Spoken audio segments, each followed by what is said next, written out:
كما داروا على الامير عبد القادر خونوه وهضروا على معسكر. كانوا بكري يقولوا ولايه معسكر، لانها ولايه معسكر هي تاع الامير عبد القادر اللي اسس الدوله الجزائريه ودار اول جيش للدوله الجزائريه الحديثه. هما واش يديروا؟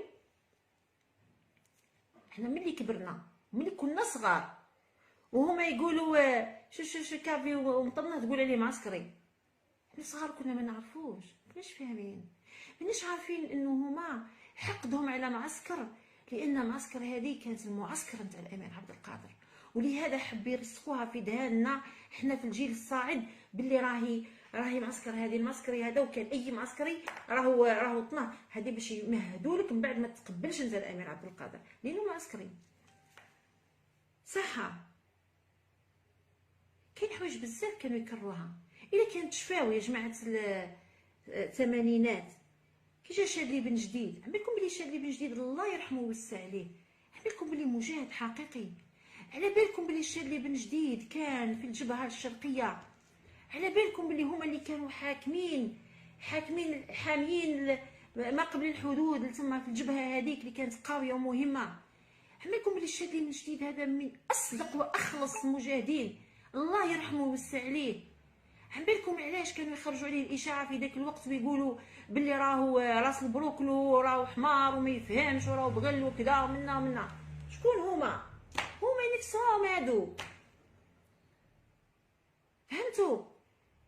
عم بالكم علاش كانوا يقولوا على بعض الشخصيات السياسيين، واحد يقول عليه درابكي، واحد يقول عليه كذا.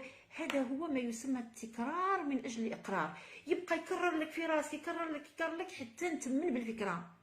وهذه طريقه يهوديه طبعا. كثير من الابطال بومدين كانوا دائما يقولوا عليه ديكتاتور، دائما. نحن بومدين كان اقرب للشعب مما يكون، الله يرحمه ويصفحهم على بومدين اللي خرج الفقير ورجع وزير، بومدين اللي خرج ابناء الفقراء ولاو حاكمين مناصب في الدوله، كانوا حاكمين مصانع وحاكمين. نهار راح بومدين تقلبت الامور وجا الشادلي حاول باش يصححهم، ما قدرش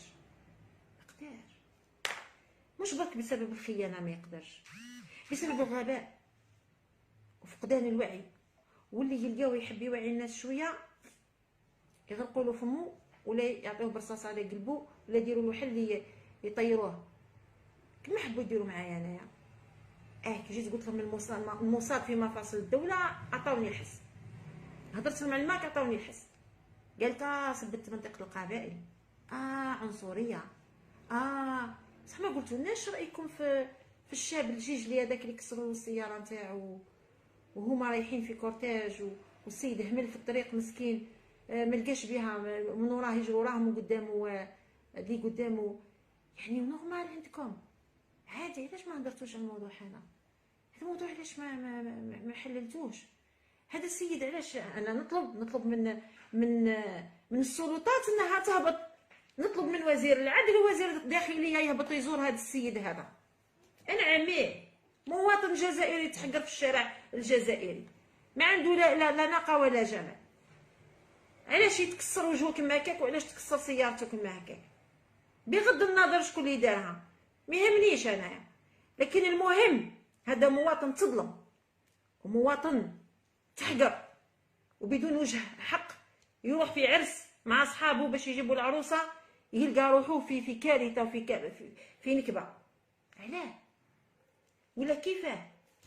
المفروض هذا سيتانكا اللي يهبط على جال وزير الدفاع وزير العدل ووزير الخارجيه الداخليه ويعوضوه بسياره جديده ويعاقبوا الناس اللي داروا له هكذا. ولا هذا مو السياره درجه ثانيه ولا درجه ثالثه ولا ما عندوش درجه خلاص. المهم هاي وين العنصريه صح، هاو الظلم والحقره صح، هذا هو الشيء اللي خفت منه، هذا هو اللي هضرت عليه، هذا هو اللي قلت لكم يا جماعه اتقوا الله. احنا عايشين ومتعايشين في بلاد وحده، تجمعنا لغه وحده ودين واحد، ما تفرقوناش، لاني كنت على بالي اللي راح ترسي الهك وما زال الخير قدام. المهم شوفوا يا جماعه، حتى الجماعه اللي راهم يسبوا فيا ولا يسبوا في السيد مسكين هذاك اللي راه ضحيه، وعملوا واحد من بسكره تقتل واحد. شوفوا جماعه، او ما ماشي هذا ديروا فيه نتوما هكا، او ما رايحش يسكتوا الناس. راكم حين تديونا للهاويه، راكم حين تدونا لانزلاقات امنيه خطيره وحرب اهليه.